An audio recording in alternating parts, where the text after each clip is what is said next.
Eddie Hearn, he's all over the place. I don't know where he is right now in the world right now. As they say in Europe, he's all over the gaff, but in a good way. Eddie, how are you? I'm all over the gaff, Ariel. Are you? No, I'm all good. I'm all good. No, we had a good night in London and a little bit of R&R and off to San Antonio for a show this weekend. So all busy as usual. An incredible stretch, and congratulations on the great event on Saturday. I want to talk to you originally, if I'm being honest, I wanted to talk to you about that win and where this leads for Anthony and whatnot. But I have to say, I felt like it was a stroke of genius when I saw the news come out this morning, and I was like, oh, I can't wait to talk to Eddie about this. WWE and UFC, Eddie, as a guy in this world as well. What was your reaction when you found out about this Endeavor now owning both entities? Amazing. I mean, it was an incredible move. What a powerhouse of companies. I mean, two businesses that we look up to a lot, really, in terms of the modeling, the brand values, certainly the consumer base in and out of the ring, and UFC, WWE. How many times have I said to you, Ariel? I tell our team all the time: watch what they do, look how they do it, and get as close as you can in the boxing world, really. So yeah, it's an interesting move, and let's see what they do now in terms of boxing, because obviously that's the one missing for them. But it's a tough business. Maybe they want to stay in things they can control. So funny that you just said that. So interesting, because I was just hypothesizing at the top of the show. All right, so they got pro wrestling, they got MMA. Do you think that that's what they're going to try to do? I don't know. I mean, look, successful sports businesses have a huge amount of control. Going back to your favourite sport in the world, darts. Obviously, we own the PDC, which essentially owns darts. In snooker, which is one of your other favourite sports, we own World Snooker, which essentially is the sport. In boxing, in wrestling, they don't own wrestling, but more or less they own wrestling. Mixed martial arts, they don't own mixed martial arts, but of course, more or less. So they have a huge control and domination within the sport. Boxing's very difficult to do that. We know that over the years. There's been a lot of financial institutions. There's been a lot of promotional companies that have received investment that have gone, it's our, we want to create a new belt. We want to, run the sport of boxing. And globally, we are the only promotional company that has been able to have that effect globally. We don't own boxing, but we are the only global promotional company that is building the value of boxing, Matchroom, our fighters in international territories. There are individual promotional companies in individual territories, but we do something different. But I don't know, I've always looked at Dana and boxing. I think he'd find it very difficult and frustrating to not be able just to say to people, just to let you know, you're fighting on that date and that's who you're fighting, and I'll see you there. I'm very jealous of that model. We've said it before, but it seems like in boxing, every single fight is a game of tug of war with fighters, coaches, lawyers, managers, agents, and it's very frustrating. And I don't know whether they'd be up for that fight.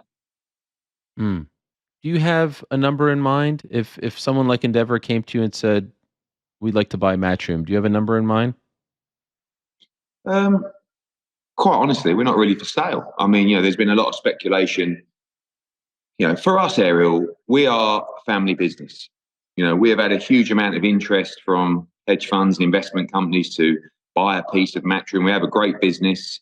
We don't need their money, but also we understand that our model of growth can be, rapidly sped up by involvement from that sector.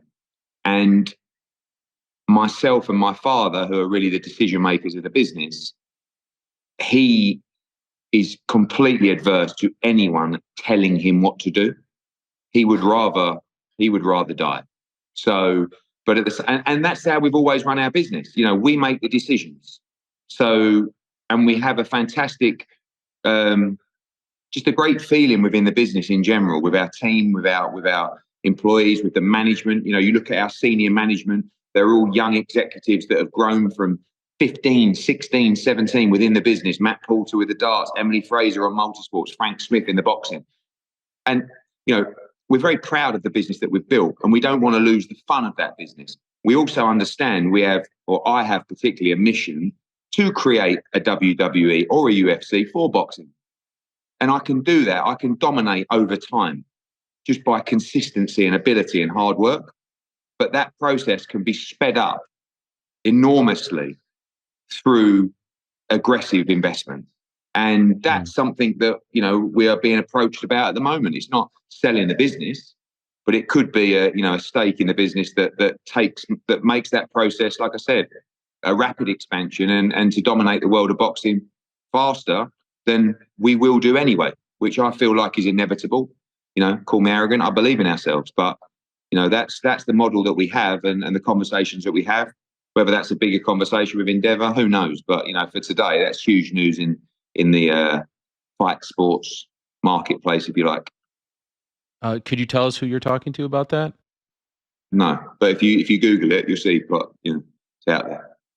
Okay, all right. But not everything you read on Google is legit. No, but we're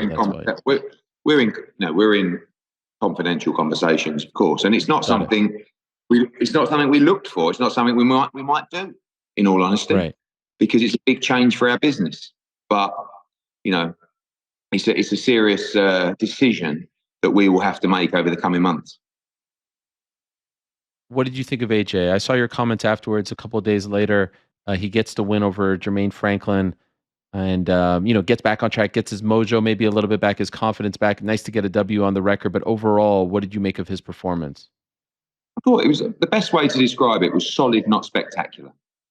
There's a lot of people that are criticising the performance. One of them was Dillian Whyte, who had a very close fight with Franklin. AJ won the fight comfortably on Saturday night. Comfortably. I felt like at times he should have been more aggressive. I feel like, if we're going to be honest, and I think everyone would have seen the same thing, at times he looked like he lacked a bit of confidence and belief. But at the same time, he hasn't won a fight since December 2020. He's had three trainers in his last 3 fights. And if he lost on Saturday night, his career was over. So all in all, there was a lot of pressure. I think that, I've been speaking to him a lot since the fight. We've been going through the fight, going through his performance. The general feeling is we need another fight. A step up from Franklin. But in order to gel and continue improving with Derek James, we need another fight in the summer of that nature. We also know that the Tyson Fury fight, whether that's even possible, may be a summer fight, and that might be the only chance. So it's a difficult decision next. I think if we're doing it with a view to keep improving and to create longevity and to get him to his best, then we should have another fight. And momentum is key for AJ. He's boxed like twice a year, sometimes once a year through COVID for the last 3 or 4 years. I want him to box in July and then again in December. And I think it will do him really good to have a couple of weeks off now and go straight back to Texas with Derek James. Does he agree with you? Another fight, all that? Or is he saying, get me Tyson? No, look, every fighter always wants the biggest fights. And, it's difficult, Ariel, like, being honest. The fans, it's hard to have a conversation with the fans and the broadcaster even to say, I think he needs another fight like that. Every fan, every broadcaster is going to say, give us Fury, give us Wilder. And I feel like he's got to be a little bit selfish at this point in his career. And at the end of the day, the money, is going to be the money. If you don't have a fight that's a blockbuster, the money's going to be the money. But if you want to get yourself in a position to win the blockbusters, then this is the route that you should be taking. Because I feel like another fight with Derek James, reinforce that confidence, believe in what he's doing. I believe he's going to be in better shape in December, mentally and emotionally and physically, for the Furies and the Wilders. But it's going to be very tempting in the meantime, if those fights can get made, to not jump straight in. You mentioned solid but not spectacular. Would it be fair to say you were disappointed, or was that what you were expecting out of him in this first fight back? I was fight with the new trainer. Yeah, I was relieved to get the win, in all honesty, because I felt he'd win, but he hasn't won for it's coming up to 3 years since he won a fight. and there was a huge amount of pressure. Everyone starts talking on fight week, lose, and it's retirement. And they were probably right. So I was a bit disappointed. I said to him last night, I want to see you manhandle people like that in the clinch. I want to see you brutalize them to the body, hit them around the side of the face and head. And when he did that in the closing rounds, he looked really dangerous, but a lot's happened. I think sometimes we can expect a little bit too much, and we expected AJ to go in and destroy him. So in that respect, some were a little bit disappointed, but maybe in reality, looking at, the emotions after the Usyk fight, looking at the new trainer, looking at the move, I'm sitting here happy on Monday, knowing that we're planning his next fight for July. Can I tell you my big takeaway from that performance? And I hope you don't get offended by this. My big takeaway watching that on Saturday was Francis Ngannou could beat this guy. This isn't the craziest thought. People laughed at the notion of Francis versus AJ. This is a much closer fight than I think. If that AJ, and I'm not trying to say that I think the world of Francis, and I know he's, the debutante, so to speak, in boxing. But I think this is a much closer fight. I think Francis has a better shot against Francis than he does against someone like Tyson, given the style matchup. Am I crazy for saying that? Yeah, for sure. Yeah, I agree. I agree with you. I mean, firstly, you cannot in a million years, with Francis Ngannou's ability in boxing and pedigree in boxing, go in and compete technically, skill-wise, not just with AJ, but with any top 20 heavyweight in the world. But in that division, the difference is what you can do is you can knock someone out, right? So it doesn't matter whether Francis fights Anthony Joshua, Tyson Fury, I agree with you, horrible fight for Francis Ngannou because he just poked him around. And Deontay Wilder, Dillian White, Derek Chisora, Jermaine Franklin. He has no chance against those guys other than to be aggressive, trade up, and catch someone clean and take him out. So I think that you are right in your statement in that, yes, I think that people, it's not just Francis Ngannou, people would give fighters a much better chance against AJ having watched that performance. In your world, that translates to Francis Ngannou. And why not? I don't feel like it's a fight that's going to continue the development of Anthony Joshua under his new trainer. But, I had lunch with Francis Ngannou there. I mean, you know his story. I was completely gobsmacked by the story of this man. I mean, we sat for 2 hours and I was just listening to just the most remarkable. I mean, how this isn't a film, I have no idea. I mean, unbelievable. I'm sitting there. I'd like to feel like I'm far from naive, but I'm sort of asking, well, how did you get from there to there? And we just did this. We lived in a forest for 2 weeks. I'm like, I'm thinking, please let me go to Hollywood now with you and sell this film. People need to be educated about what that man has been through, and the story to get to where he's got to. I found him fascinating. Lovely guy, and I'd love to do something. When was that lunch? I think it was after. Yeah, it was after Taylor Serrano. So what was that? February, like middle of February. Not Taylor Serrano, Serrano Cruz. So February. Okay. Yeah. Okay. Interesting.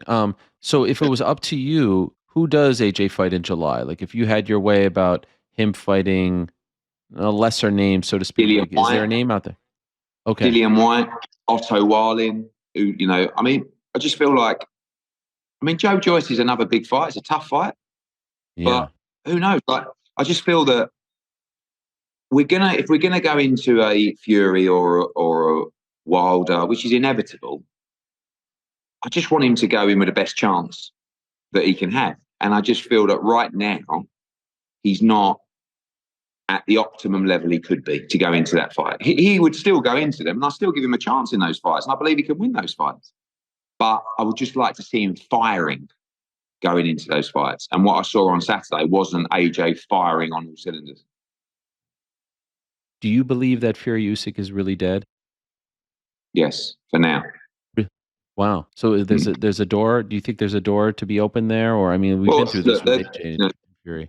I feel like they're going to try. I mean, you have this. This was one of the problems that AJ had with the mandatories. So now Alexander Usyk has Daniel Dubois, Filip Hrgovic, who's with us, and Joe Joyce. They're his next three mandatories. Ultimately, he has to make those fights, the next three fights. But there will be a push for the undisputed fight again in the back half of the year. So as far as AJ is concerned, July, June, July could be a period where that fight with Fury could rear its head, because Fury's going to fight this summer. He has to. He's not going to wait till November, December to fight Alexander Usyk. So there's a lot of talks behind the scenes, about who's going to do what. Fury Usyk, in my opinion, is dead for certainly the summer. But I think there's a lot of people out there with a lot of money that have unfinished business for the undisputed heavyweight world championship. So I feel that there will be another push to make that fight later in the year. Who do you blame for that fight falling through?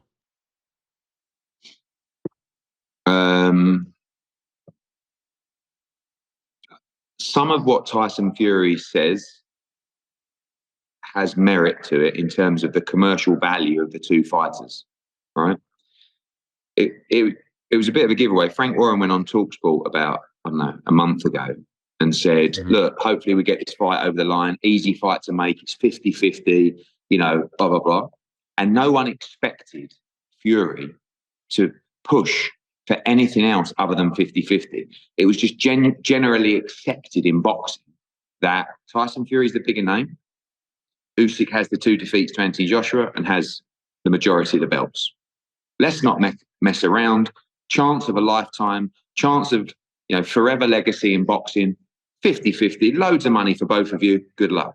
Fury had other ideas. Fury likes to create a deal structure that ultimately you have to say no to. So he came out and he said, and he knows, Fury's very smart, and especially in a boxing sense, he knows how difficult that fight was. And when the Saudi deal fell through and the pot of money diminished, Tyson Fury turned around and said, I want 70-30 of a small pot, right? Usyk calls his bluff and says, okay. But when we say call his bluff, he did, but he did it with a reverse split on the rematch. So Alexander Usyk said, it's 70-30 to you in the first fight, but when I win, I get 70% in the second fight, which is fair, but unusual in a structure like that of a 70-30. Nearly always. I mean, don't forget, Anthony Joshua gave Alexander Usyk 25% when he was a voluntary challenger to fight him. Okay? Now Fury, after Usyk has beaten AJ twice and has become the unified world heavyweight champion with 4 belts, including the IBO, gets 5% more to fight Fury. So it's ridiculous. And then Fury said no. And then he said, and Usyk said, what we'll do is we'll do one fight 50-50. And Fury said no. Really, what they should have done was one fight at 60-40 to Fury, or 70-30 to Fury in the first fight. And if Usyk wins the rematch, 60-40 to him in the second. But no one was prepared to move. And then it's quite weird, actually, not being involved and just watching it. Then Usyk's team comes out. Alex Krasuk, he's doing interviews every day. Fury's this, Fury's a coward. And then I just know Tyson Fury looks at it and goes, right, bye, go and fight Daniel Dubois and make 5 million. Go. But ultimately, if Tyson Fury wanted to become undisputed, and if he really truly believed it was an easy fight, like he said, he would have accepted that fight, no doubt. But he knows how good Alexander Usyk is, and he was only prepared to do it on his terms. Last time we spoke, I asked you about Croke Park, and then all of a sudden The Irish government is talking about the interview. They're calling me some. I mean, it was a bizarre thing. They're like, "Why is an MMA show?" I could see the confusion as they were speaking about it. They're talking about it on the news. It was a crazy scene, Eddie. And my favorite part about that, by the way, 2 days later, I saw you at MSG, and I was doing the thing with Katie. We're reliving April 30th, and I think that's coming out on the anniversary, and I can't wait for that. It was an incredible experience to do that with her. She was oblivious to everything. I was like, "What do you think about this?" She had no idea that all this madness was going on, which speaks to just how special she is as a human being. But I'm just wondering, since then, of course, we go from the rematch at Croke, and then it goes to 3 Arena, and then Amanda has to withdraw, and now we get. By the way, I'm not just saying it. I'm actually more excited for Chantel Cameron than the Serrano fight, if only because it's the homecoming, but she can make history. I'm not just saying this. I'm not just saying this guy might be there. I'm excited about her trying to make history, becoming undisputed champion in 2 different weight classes. But here's my thing: is it now maybe a negative into a positive because it got delayed? Are there any more talks about maybe doing it in September, October if she wins? And even if she doesn't win on May 20th, but we suspect that she wins, we hope that she wins, then we do the rematch against Serrano at Croke Park. Is that possible? Yeah, I mean, a couple of things. Number one is, I think Cameron is potentially, certainly as tough a fight as Serrano. I mean, she's undefeated, she's bigger, she's undisputed. There's a lot of history between these two as well. And when Croke Park fell through, Taylor Cameron works really well at 3 Arena. So the natural progression, and we had a pre-sale today with 3 Arena. I mean, it's just like the lines and the websites are crashing. We've got 8,000 tickets. It's just like, really, wow. We could sell 40,000 tickets for this fight like that on the first day.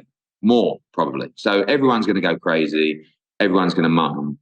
We're going to fill that real quick. We're going to create an unbelievable moment of history where Katie Taylor tries to become a 2-division undisputed champion against an Englishwoman in Chantel Cameron, who's a great fighter. Now, the natural progression from there is to go to the stadium. If she loses to Chantel Cameron, we could rematch Chantel Cameron at Croke Park. But obviously the plan at the moment is to go Chantel Cameron and then Amanda Serrano at Croke Park or at a stadium. So we need to find a date that works effectively for Irish tourism. We need to obviously talk about the deal of the stadium. We know last time it's 3 times the cost of Wembley to go there. We've got old mate Conor McGregor, who's on board. It looks like he's going to be sponsoring the event on May 20th and then helping us maybe with Croke Park. I had a great trip to the Black Forge Inn when I went over there, which was just the most random day. I just, I know everyone's got their opinion. I always take people out, see them, right? So you hear this, you hear that, you hear this, you hear that. I don't know how long we were there, an hour and a half, 2 hours, like just the funniest time. I love great energy, and this guy is he's a pure character. I mean, it was like being in a press conference, right? We're sitting there in the Black Forge and, a beautiful pub, by the way. I mean, he's done an unbelievable job, right, in his hometown where he lives. And all of a sudden, a couple of his cameramen turn up and stuff like that. And in he comes, Conor. I mean, we've met once before at a Katie Taylor fight, literally for 5-10 seconds. How you doing? Yeah, blah, blah, blah. And he comes in, and just the energy, and the enthusiasm. I mean, that's one thing that I took out of it is, that in boxing, and this obviously sits alongside MMA as well, you fall in love with the sport. He's so passionate about boxing, about mixed martial arts. He wouldn't sit down. He's ordered a steak, he's standing up, he's showing me how he'd fight this guy and how he'd fight that guy. And then he's telling me about, was it the Nate Diaz fight when he's on his back and he's got a bad knee and he's like, and I'm just, it's like a million miles an hour. But it's like, we should do this, we should do that, let's do this, let's make it happen. And I'm sure everyone's got their opinion. My opinion is I love him. I think he's such a character. In life, you want to be around people where you go, I'll never forget. Like, I'll never forget that moment with Conor McGregor. And be fair to him. Like, I know that there is an element to everything that everybody does about publicity and exposure, but he has a genuine passion for Kate. Like, he loves Katie Taylor. He thinks she's amazing. Like, she's a hero in that country. And he wanted to help make it happen for her, for Ireland as well. And I'm sure he gets stick, as everybody does when they reach those kind of heights. But I had a great time. I really did, and it was just. I guess I was lucky that I was catching a flight back because we had some of that Irish stout, and next thing you got the apple proper 12s, and next thing who knows what's going to happen with Conor McGregor. But he's we've been speaking to him and Audi about supporting the event with those brands, and they look like they're going to get behind it and push it, and then hopefully we can move that to Croke Park after. So the whole thing, the Croke Park, like you said, the Irish government, the media over there, then the Conor McGregor meeting, and then probably your fault, Ariel, to be honest with you. All in I all, was just going to say, this all came about from the appearance on my show. And I feel like, I mean, it'd be nice to get a bit of a pat on the don't back. worry, you'll be Again, looked after. did you see what I did with Joe Markowski? Did you see the stunt that I pulled there? I invited him to the studio. We had a great chat, but of course, we have to do the darts, the 3-on-3, which we don't have to bring up what happened when I went up against you. And then what happens is I'm feeling myself a little bit, and I offer the deal. If I beat him, I get to be a part of the broadcast for Katie and Chantel Cameron, because last time I was in Dublin, 2014, it was Conor's homecoming.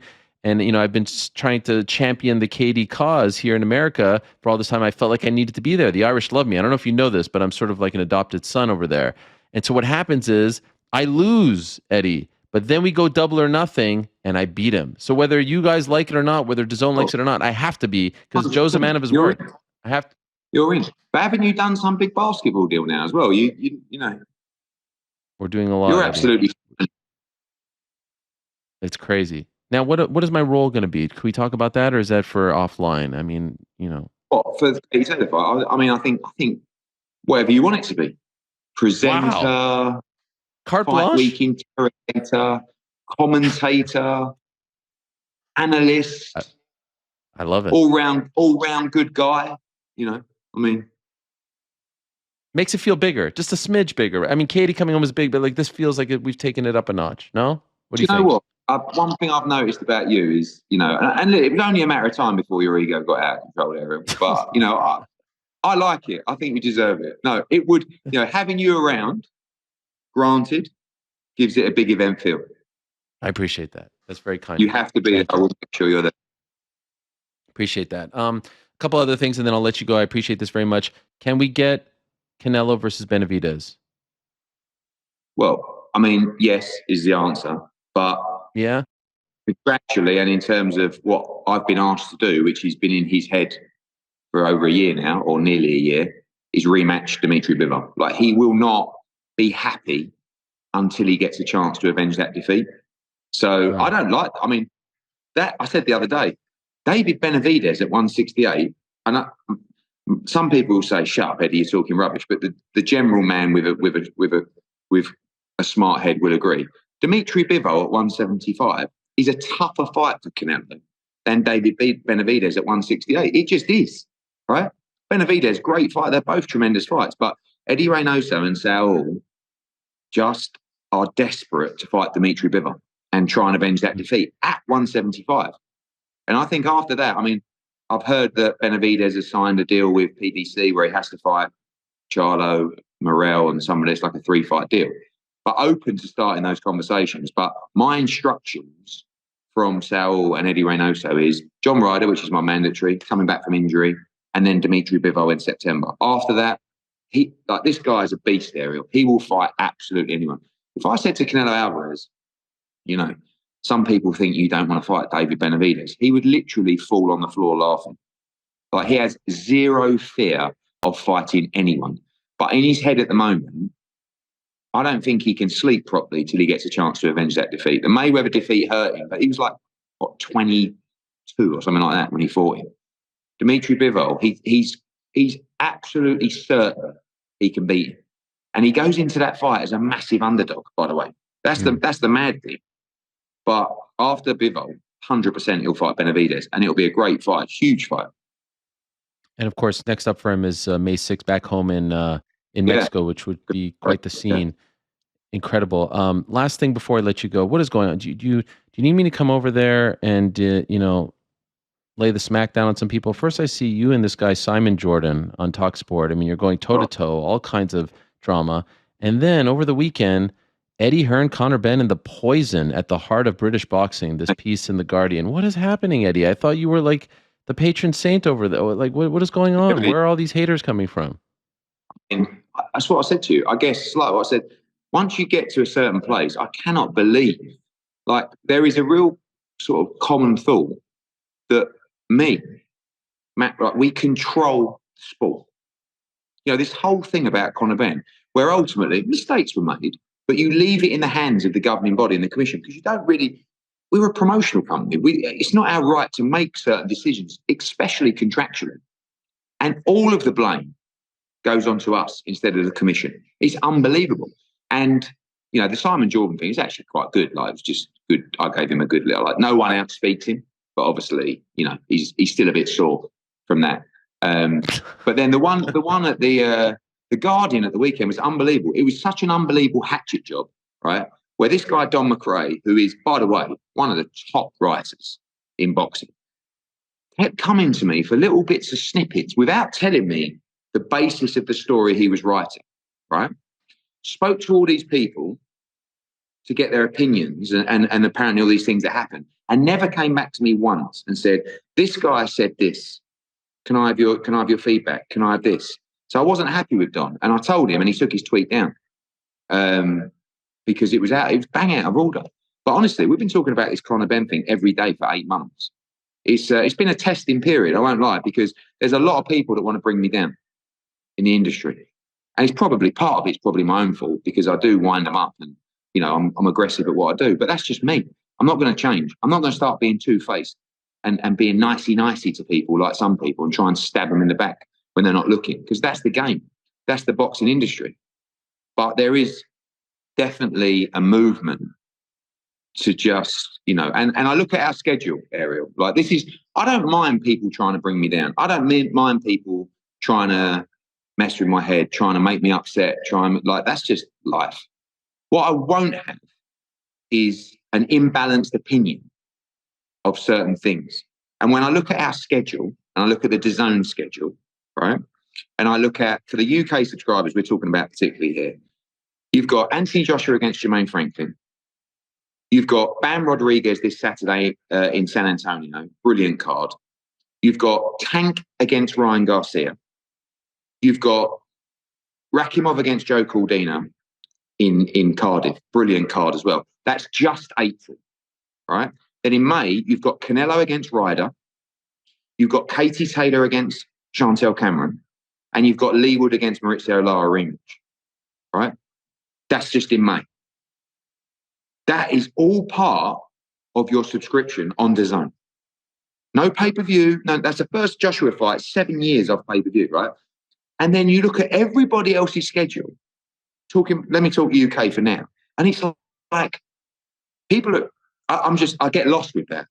And that's the one thing that aggravates me a little bit, that we don't get the credit and we don't get the respect for being an outright number one.